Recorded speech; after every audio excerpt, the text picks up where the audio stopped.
As 2018 comes to a close, it's time to take a look back at the year in gaming, and in this episode we're looking at the disappointing trend of monetization in games. 2017 was undoubtedly the year of the loot box, but just when I thought it couldn't get any worse, 2018 said hold my beer and gave us the sequel no one asked for. Another year filled with RNG loot, microtransactions in $60 games, and more special editions than you can shake a stick at. Not to be outdone by last year's greatest hits like paying for haircuts in NBA Live, opening loot box in public lobbies in COD World War II, and progression systems so broken by monetization they had to be completely reworked from the ground up in games like Shadow of War and Battlefront 2, 2018 was just as disappointing, sacrificing good game design for the benefit of AAA publishers' bottom lines. In an effort to make more money, publishers and developers have done some really strange things this year, Battlefield 5 being a prime example of that. The game had perhaps the most staggered release schedule of all time, resulting in what was one of the most confusing go-to-market strategies imaginable, and it's all thanks to monetization. Origin Access Premier is EA's $100 a year Netflix-style subscription service that allowed PC gamers first access to play on November 9th. It turns out that they already own 17% of the game subscription service market with that offering. Origin Access on PC and EA Access on Xbox for $5 a month or $20 a year allowed players access next, but with a 10-hour limited trial available on November 15th. Or if you pre-ordered the deluxe edition of the game, which goes for $80, that was also up and running on November 15th. If you just wanted to pay $60 to play the game like in the good old days, the release date for you was November 20th. The unfortunate thing about all of this is that ploys like this are making money for EA. If we look at the last 3 months of 2017 alone, EA's total revenue during that period was just over $1.2 billion. A staggering $787 million of that comes from in-game purchases and quote-unquote live services. Only $260 million came from actual game sales. That equates to 3 times as much money being spent in games than on the games themselves. Publishers are looking to take advantage of gamers in every conceivable way they can. Special editions, season passes, microtransactions, fast food promotions, DLC. These companies would have you believe that they're barely getting by because the cost of making games is going up, but they're making more profit than ever, and some, like EA, are doing that by spending less making their games, not more. When it comes to making games, EA on average needs to spend 40 cents to make back $1. But when it comes to in-game purchases like FIFA Ultimate Team, they only need to spend 20 cents to make the same dollar.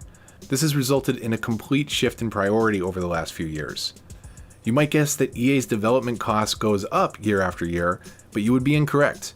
EA's development spending as of 2017 has gone down consistently since 2009. Adjusting for inflation, EA spent $300 million less in 2017 than they did in 2009 on games development. Andrew Wilson took over as CEO of EA in 2013, and since the way that EA makes money off in-game purchases has shifted dramatically.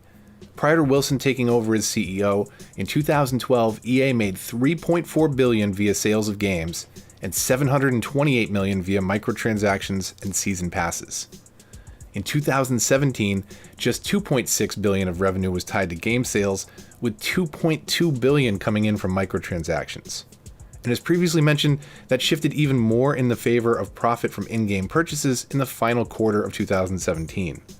Again, adjusting for inflation, EA made 30% less from the sale of games in 2017 than they did in 2012, but 280% more on the sale of microtransactions. This shift raised profits from $76 million in 2012 to $976 million in 2017. That's a $900 million increase in profits in just 5 years. As detrimental as it may be to the quality of games, it's impossible for a giant like EA to ignore. I don't think there's a better example of EA's greed than this exchange surrounding the now closed Visceral Studios single-player Star Wars project that was cancelled. Amy Hennig, who had previously led the Uncharted series, was leading the Star Wars project for Visceral. When she presented the game to EA executives, they asked in response, quote, "FIFA Ultimate Team makes $1 billion a year. Where's your version of that?" If that's your primary concern when presented with a Star Wars project developed by a more than capable studio led by someone like Amy Hennig, it's clear that the motivation is not about creating a great game, it's about making money. EA, like many other AAA publishers, would have you believe they're struggling and need monetization schemes to survive. Yet, they have the resources to wage war with governments to fight for the right to keep loot box gambling mechanics in games marketed to children. But let's put gambling aside for a moment and talk about a few other publishers. Ubisoft, just like EA, makes more money from microtransactions than the sale of actual games. And Activision Blizzard are in a similar boat, with over half of the more than $7 billion they brought in during 2017 coming from microtransactions. But as much money as they make, and regardless of how they make it, it's never enough for shareholders, which is ultimately who the publishers have to answer to. Despite Call of Duty Black Ops 4 setting a launch day record for units sold, the company saw their stock drop. A game from a AAA dev that makes record amounts of money isn't deemed successful because it didn't make all of the money. But don't worry, investors, microtransactions are back in COD, so profits should be up in no time. Of course, another entry from Activision Blizzard worth mentioning is Destiny 2, another game in 2018 expected to make all of the money, which is falling short of the company's expectations. Looking at worldwide game sales this year, Destiny 2 on PS4 doesn't even crack the top 50, coming in at number 59, and the Xbox version barely makes the top 100, coming in at 96. Compare that to 2014, when the first Destiny was number 6 worldwide with the PlayStation 4 version, and number 23 worldwide on Xbox One. During a recent investor meeting, Activision COO Cody Johnson stated, quote, "We have not yet seen the full core re-engage in Destiny." During that meeting, the company admitted the game had underperformed, but concerns were put to rest with the understanding that the game would pursue further monetization from microtransactions, putting shareholders at ease with the thought that they could at least still take advantage of the portion of the audience that did buy the game. But it's all too easy to paint EA and Activision as the bad guys of the gaming world, though. So let's switch gears and talk about Rockstar and Take-Two, who already had a cash cow on their hands with GTA 5. They easily recovered the money they spent on the game, a massive $250 million budget, on pre-orders alone. Before a single unit left store shelves, it was already making a profit. But since then, it has gone on to become the most profitable entertainment product of all time, making more money than any movie, book, or album in history. A big part of that is due to GTA Online. For a while, it wasn't exactly clear how much they were raking in, but thanks to a lawsuit between a former Rockstar North president and Take-Two, we have a small window into the money still pumping into this game. In the lawsuit, it was revealed that thanks to microtransactions alone, GTA Online had generated over $500 million. And that number isn't current at time of writing. That's just the 2.5 years after the game's initial release. It's sure to have made a lot more since then. Of course, the latest offering from Rockstar and Take-Two is no different in design. Red Dead Redemption 2 released to critical acclaim, and looking at worldwide sales for the year, it's currently sitting at number 4 and number 18 on the PS4 and Xbox One respectively. An impressive feat considering the game was only just released at the end of October. But when it released, it did so without an online mode. That would come a few weeks later. But thanks to the success of GTA Online, it too appears to be filled with a slow grind for in-game currency that can quite simply be skipped if you want to just give them more real-world money. If what you could buy were simply cosmetic items, it would be one thing. But in GTA Online, you can use real-world cash to purchase jets and tanks, and in Red Dead Redemption 2, real-world cash will also buy you an in-game advantage. Take for example an unlockable feature like fast travel, available once you reach level 65, or unlockable immediately with 112 gold bars. Now you could just grind it out instead of breaking out your wallet, but current estimates suggest that this will take you somewhere around 900 hours of gameplay to earn that much gold. The problem with all of this monetization is that whether or not it affects you directly, whether or not you're the ones being targeted, the ones the developers and publishers are looking to take advantage of to make a quick buck, it does affect you indirectly. It affects you with the design of the game itself. A game where it's easy to make in-game currency is one that will not be as successful financially as one where it's much harder. When the grind is too much, some people are willing to pay, but that results in a game that isn't as fun to play, and one that rewards those who invest hundreds if not thousands of hours, or those who invest hundreds if not thousands of dollars, with an in-game advantage over those that may want to play the game more casually. There are lots of great games out there, I'm looking at you indie devs, We shouldn't be wasting our time with AAA titles that want to slow progression down in order to increase profits.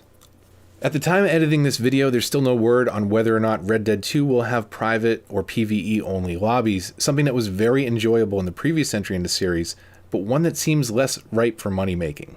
Only time will tell where they land on that, but based on the profits that stand to be made, I have an idea already. When it comes to stupid money-making schemes in the world of gaming, unfortunately for the gamers, everyone's getting in on it. Bethesda, one of the last strongholds of good single-player games in the AAA space, released one of the sloppiest and laziest entries this year in Fallout 76. A Fallout game without dialogue, a Fallout game without meaningful story or player choice, a Fallout game without NPCs, and for those of you rushing to the comments section, stop. The robots don't count. Fallout 76 is what happens when little thought is put into a project with a singular goal in mind. Give customers a way to play an online open world with an in-game store for microtransactions and watch the money roll in. Except this game has been nothing but failures, one after another. The horrible reviews from both users and the critics, the nylon bag fiasco, leaking customer information through a buggy customer support system that apparently runs in the same engine as their games. Fallout 76 has been a rude awakening for Bethesda, but a great example to the gaming world as a whole that maybe open world games as a service with ongoing microtransactions aren't all they're cracked up to be. So far we've talked about various ways publishers and developers use in-game microtransactions to generate revenue, but there's one other important topic surrounding all this, and that's gambling. Specifically, are loot boxes gambling, and should they be regulated as such? There's a few common objections we need to address in order to understand the true problem we're facing here. A common defense is that it's not really gambling if you aren't getting any real-world value from it. Also, it's not gambling because you're always getting something when you open up a loot box. But those two defenses are directly in conflict with one another. You might argue one way or the other, but it can't be both. If getting something every time you play means it isn't gambling, casinos could give you a penny whenever you place the bet, and it wouldn't be gambling. You're getting something back after all. I know I'm reaching here, but it's a slippery slope. And on the other side, to say that there's no real-world value isn't always the case. CSGO and PUBG being prime examples. In the case of PUBG, their version of the loot box unlocks items that can be sold for real-world money. At one point, the in-game cosmetic miniskirt was going for hundreds of dollars. And when ranking up and getting these loot boxes can make players a profit, it only encourages cheating. A problem that dramatically and negatively affected PUBG. The more you win, the more loot boxes you can unlock. The more loot boxes you open, the more real-world money you can make off of it. CSGO, however, takes this to an entirely new level, with sites like CSGO Lotto pulling in boatloads of money by offering players a way to gamble skins online that they've earned in-game. These skins do have intrinsic value to some. In January 2018, one CSGO fan spent $61,000 on an in-game rifle skin. For some perspective on that, the median household income in the United States in 2017 was barely above $59,000. A single in-game skin valued more than the money half of American households make in the course of an entire year. Overwatch loot boxes are often held up as an example when discussing RNG loot in games today. I mean, I did probably end up using one in the thumbnail of this video. That's because they are immediately recognizable. But it is far from the worst offender. Now, please don't mistake that as me defending the practice. I'm not. I'd much rather buy the thing I want directly than taking my chance at an RNG roll. Or maybe like the good old days, we go back to just unlocking stuff in-game. But there's a reason loot boxes in Overwatch make up a much smaller percentage of the game's revenue when compared to some EA titles. They're not pay to win, as is the case with EA Ultimate Team, which started in FIFA and then spilled into every sports title the publisher makes.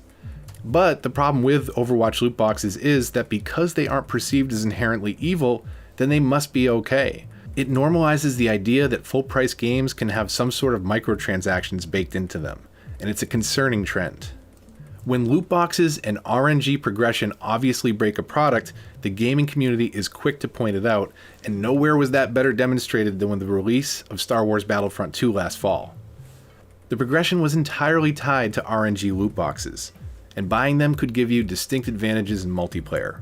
The system was so obviously broken, and due to fans' outrage, just days before the official launch, EA and DICE were forced to remove the ability to buy in-game premium currency altogether until they could rework player progression, something that didn't occur for months, laying bare how much of the game's design was built around it. It was in its very DNA. This became a major turning point in the battle against loot boxes. This was one of the sloppiest attempts at a pay-to-win money grab implemented on top of one of the world's most recognizable intellectual properties. Everyone saw it for what it was, and it caused so much uproar that Disney threatened to withdraw licensing rights to Star Wars games from EA, and it caused politicians to respond with threats of regulations aimed at games targeting gambling mechanics towards children. A handful of countries have set their sights on these exploitative business practices, specifically Belgium, the Netherlands, Australia, the UK, and now the US. In each case, at least some link to gambling has been determined, and regulatory committees are already determining what to do next. EA themselves stand to lose the most, as they have built the bulk of their business on this model, and it is not without irony that thanks to their own actions surrounding the release of Battlefront 2, that they brought this to the forefront of the public's perception. As far as I can tell, State Representative Chris Lee from Hawaii was the first to set proposed legislation in motion here in the US. I have to wonder if his Admiral Akbar quote was known to him, or something an aide slipped into his speech. Either way, it was a great twist that a quote from Star Wars would be used to explain just how dirty the business practices were in the latest Battlefront game. This game is a Star Wars themed online casino designed to lure kids into spending money. It's a trap. If it wasn't obvious enough already that EA has built their very existence on in-game gambling, the fact that they are willing to go to court to fight governments for the right to keep these mechanics in their games which are marketed to children, should be enough to hammer that home. And let's talk about the kids for a minute. A recent study in the UK found that underage gambling has quadrupled in just the last 2 years. The study finds close to 500,000 kids in the UK, ages 11 to 16, bet regularly. This is more than the number that have taken drugs, smoked cigarettes, or drunk alcohol, all things regulated by the government. The study also directly linked exposure to loot boxes in games with potential problem gambling in kids. On the other side of the world, the Australian Gambling Commission in turn also declared loot boxes are a way of exploiting gambling disorders. Loot boxes and recognized forms of gambling employ the same tactics to entice their audience. They both trick players into thinking a payoff is coming if they just keep spending. The only difference is that technology moves faster than regulations, and so far they've been able to stay ahead of the system in most countries, but not the Netherlands and Belgium, where they both now classify loot boxes as gambling. They must be removed from games, otherwise it's breaking the law. And EA is currently under criminal investigation as a result, not because they unknowingly broke the law, but because they insist on including gambling mechanics in their games in spite of the law. Loot boxes are not here to stay. Even if you think it's okay, it doesn't make it right. Even considering the just don't buy them excuse, some people will buy them. Some people will fall into the trap. Some people are the prey. Please don't defend these greedy practices on behalf of corporations.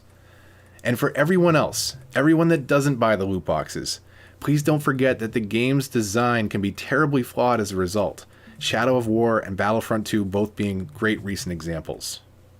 When a game is designed to bring in money, it's not designed to be fun. It's designed to make you consider paying more to make it fun.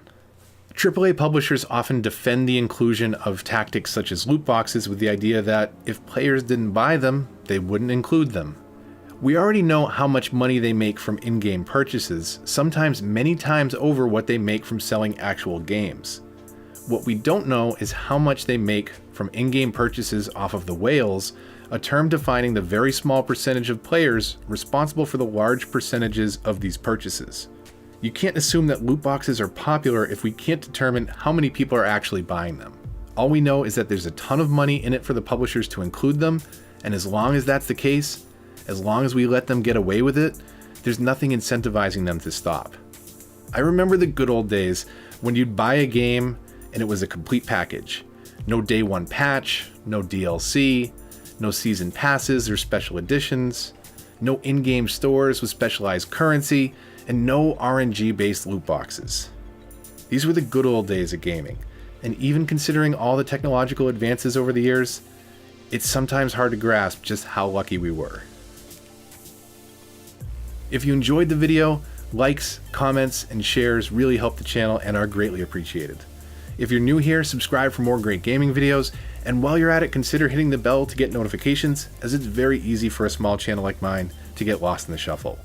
But until the next one, this is Move the Mouse, signing off.